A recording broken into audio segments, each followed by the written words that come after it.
"This meeting is for heirs only," the lawyer said, not even looking up from his papers. "You are not included. Please leave."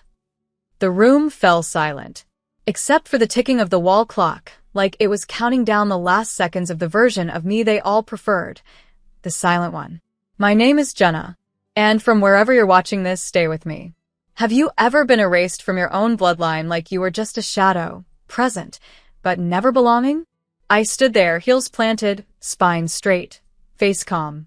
All around me, my family sat in their tailored suits and fake grief, pretending they hadn't spent years making sure I stayed on the outside. My stepmother clutched her pearl necklace like it was choking her. My half-sister wouldn't meet my eyes. And the lawyer, he looked bored, like this was just another Tuesday. I could feel the way they looked through me, like I was the afterthought, the inconvenience. Too independent, too outspoken, too much like my father, the version they couldn't control. I smiled softly. Then I stepped forward, opened my leather case, and placed a stack of official documents on the gleaming mahogany table. One by one: deed, title, transfer agreement, power of attorney, all in my name, all signed long before they knew Dad was dying. "You mean the ones I already own?" I said, tapping the top paper gently. The air changed. The lawyer's jaw twitched.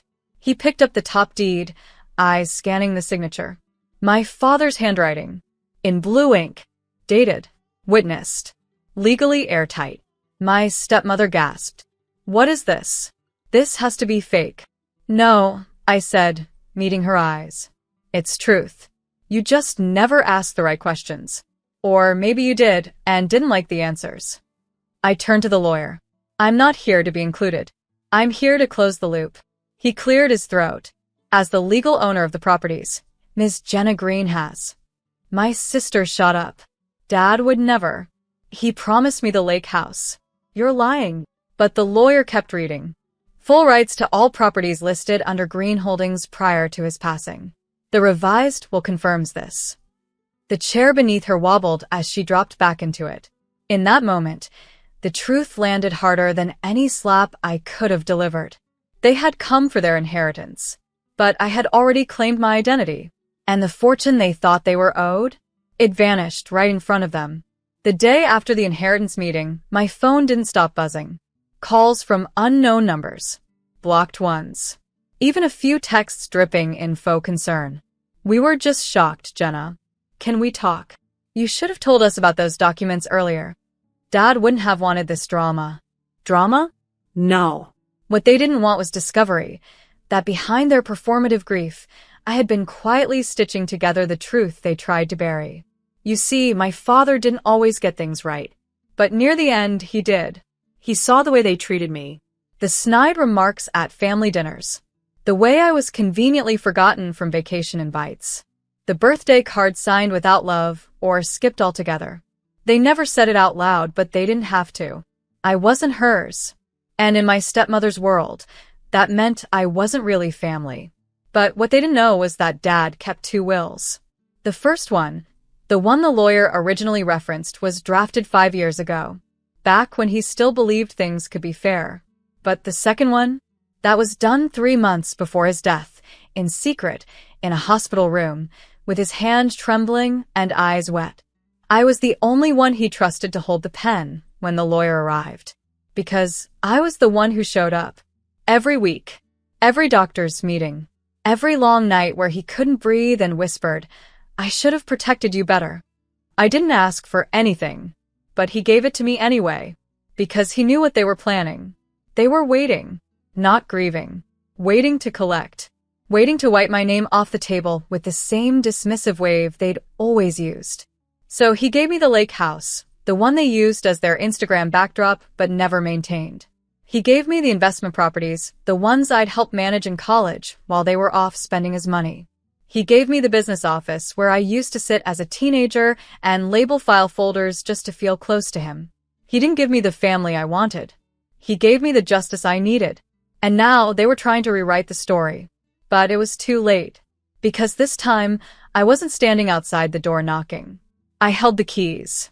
By the end of that week, their desperation had turned theatrical. My half-sister, Carly, showed up at my door in tears, mascara smeared like she thought pain could be painted on.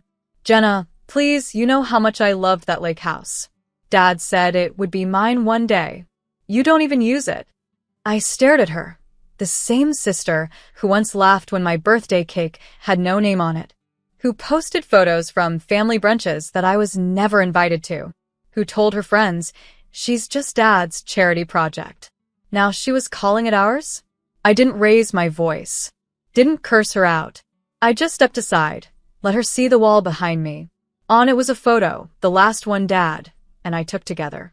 He was wearing that ugly flannel shirt he loved, smiling like the world didn't owe him an apology. Framed right below, it was the deed. Carly followed my gaze. Her expression collapsed. You planned this, she whispered. No, I said quietly. You just never noticed I was here. She left without another word. Later that night, I got an email from my stepmother's attorney, a veiled threat dressed as negotiation. My client is willing to avoid contesting the will if a fair portion of the properties are redistributed. Redistributed? Like it was mine to share, not earned. I forwarded the email to my own lawyer and added one sentence. Let them file. We'll respond with the signed trust and my care logs. Because what none of them realized was that while they were posing for photos at the yacht club, I was collecting everything that mattered. Every receipt, every hospital log, every message Dad left asking me to bring soup or socks or simply sit with him in the silence. They wanted the wealth, but I carried the weight. And now that the scales had tipped in my favor, they couldn't stomach the justice. That weekend, the story broke in the local press. Headline: Family dispute emerges after daughter named sole inheritor of Green Estate. They hated the word daughter more than the article itself, because it reminded them that no matter how much they tried to rewrite the cast, I was always in the story, and this time I was writing the ending. 3 days after the article dropped, I drove up to the lake house alone. No entourage, no press, just me, Dad's old keychain, and a bottle of red wine he used to keep for good days only. I parked beneath the giant oak tree, the one he refused to let anyone cut down. He used to say, "It's rooted too deep, like you." The porch creaked just like I remembered. The chipped paint, the wind chimes still tangled from last year's storm. And when I stepped inside, it hit me all at once. The smell of cedar, old books, and a faint trace of his cologne still baked into the couch cushions. I didn't cry. I thought I would, but no tears came. Only the quiet, the kind that wraps around you like memory, not mourning. I walked through every room, touched every photo they once said I didn't belong in. Because I wasn't real family. Because I wasn't her daughter. But I was his. And in this house, that mattered. I opened the bedroom drawer and found the envelope exactly where I left it, the one Dad had told me about in the hospital. When the time comes, he'd said, they're going to come for the house. Let them. Then hand them this. Inside it, a copy of the emergency will. Signed. Dated. With photos attached of him and me in this very house over decades. There was also a handwritten note. This is where you became my daughter in every way that counted. No paper, no court, no second wife can ever change that. This house is yours. They already had enough. That letter was my shield. Because while they thought they could challenge me in court, they didn't know about the emotional evidence, the lived-in proof, the care logs, the receipts, the nurse statements that backed up every hour I sat by his side while they went shopping for black dresses and counted inheritance in advance. I spent that weekend fixing the porch railing, replanting the herb garden Dad let die when he got too sick, refilling the bird feeders because I knew he'd like that. And while I worked, they called, not to reconcile, to bargain. Jenna, if you keep the business building, can we at least use the lake house in summers? Can we sell it and split the money? Dad would want us to share. But Dad didn't write their names on the deed. He wrote mine. Because in the end, when it came time to choose who would carry his legacy, he didn't choose the ones who used his name. He chose the one who never needed to. The next front they attacked was the company. Dad's old construction firm, Green and Daughters. A name they all laughed at when he first changed it. Carly once joked, "He really thinks Jenna's gonna swing a hammer in heels?" But I did more than that. I rebuilt our books when we were in debt. Negotiated contracts when Carly was off in Miami finding herself. Managed the team when Dad was too sick to get out of bed. And when the clients called, they didn't ask for Jacob. They asked for me.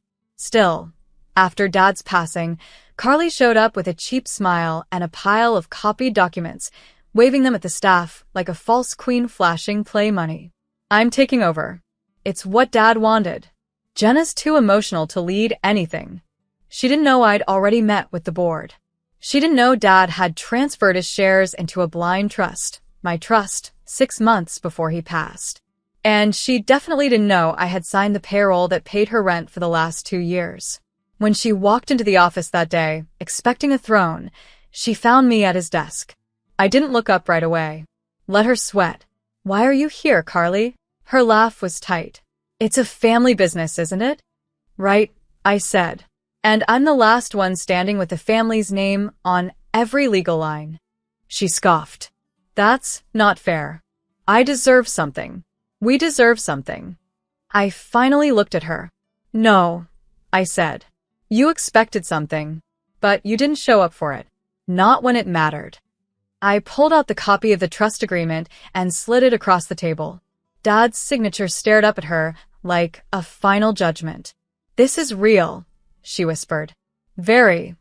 She didn't storm out. That would have required dignity. She just stood there, silent, as everything she thought was guaranteed became something she'd have to earn. But I knew she wouldn't. She'd never had to before. The employees watched it unfold from behind glass walls. Some nodded. One even smiled, because they remembered the days when she walked past them like they were invisible, while I stayed late, taking out the trash. Later that evening, my phone buzzed. A message from one of our biggest contractors. "Heard Carly tried to pull a fast one. Good thing you're in charge. Let's schedule next year's bid." And in that moment, I realized they didn't lose a building. They lost credibility, because while they tried to steal the spotlight, I had already built the foundation. After the dust settled at the firm, the next wave came in whispers. Calls from family friends. Distant cousins I hadn't heard from in years suddenly wanted to check in. One even messaged, "I heard you're handling things now. Proud of you, but maybe ease up? It's tearing the family apart." Tearing the family apart? They tore it when they told me I wasn't an heir. They tore it when they planned to divide what they thought was my father's leftovers, never suspecting I'd be the one holding the ledger, the title, the trust. But the loudest silence of all? My stepmother. Not a word. Not a call. Not a letter. Not even a half-hearted attempt at reconciliation. Until I received an envelope. No return address. Inside was a copy of Dad's obituary, the one she had printed in the paper, the day after the will reading. Beneath his name, she had listed only her children. I wasn't mentioned once. Not as daughter. Not as caregiver. Not even as a person who existed. That's how far they were willing to go, to rewrite history so cleanly, they thought I'd simply vanish from memory if they scrubbed hard enough. I stared at it for a long time.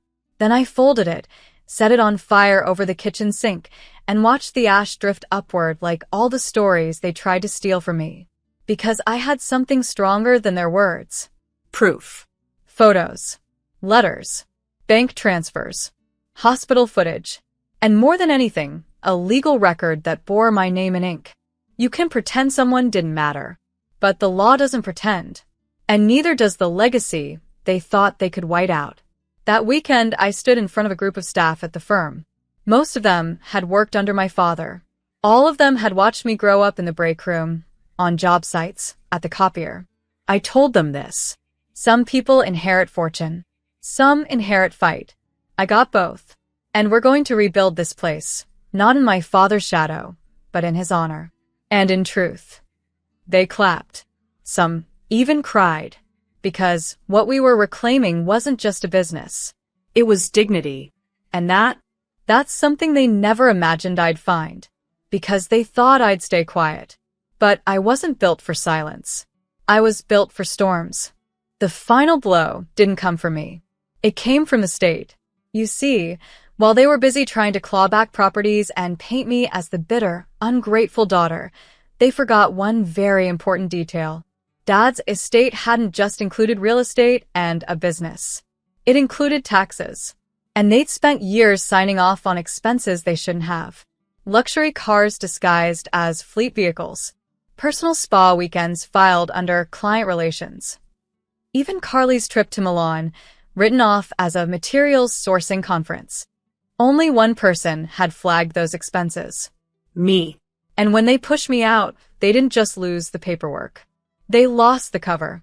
The state audit landed like thunder. It started with a polite letter. Then it became a subpoena. And then it became news. Green Estate faces financial investigation following disputed will. I stayed quiet. Let the investigators do what they do best. But privately, I handed them every folder I'd kept locked in my cabinet. Every spreadsheet. Every signed check. Every time-stamped email. They didn't need to dig deep. Within a week, my stepmother's assets were frozen. Her luxury condo, the one she claimed Dad promised her, placed under review. Carly cried online about being betrayed by the system. Jacob left the country. Or, at least, that's what I heard. I didn't smile. But inside, I felt the ground steady beneath my feet. Because when you're gaslit your entire life, told you're dramatic, ungrateful, too intense, truth feels like justice on fire. The firm stayed intact. Green and Daughters officially rebranded under my leadership. We expanded to 2 new cities, hired women from underrepresented communities, launched a scholarship fund in my father's name, one that required no bloodline to access, only dedication. At the fund's launch dinner, one of our oldest vendors stood to speak. He said, "I remembered Jenna sweeping this warehouse when she was 10. They used to say she was just visiting." Funny how the visitor became the one who kept the lights on.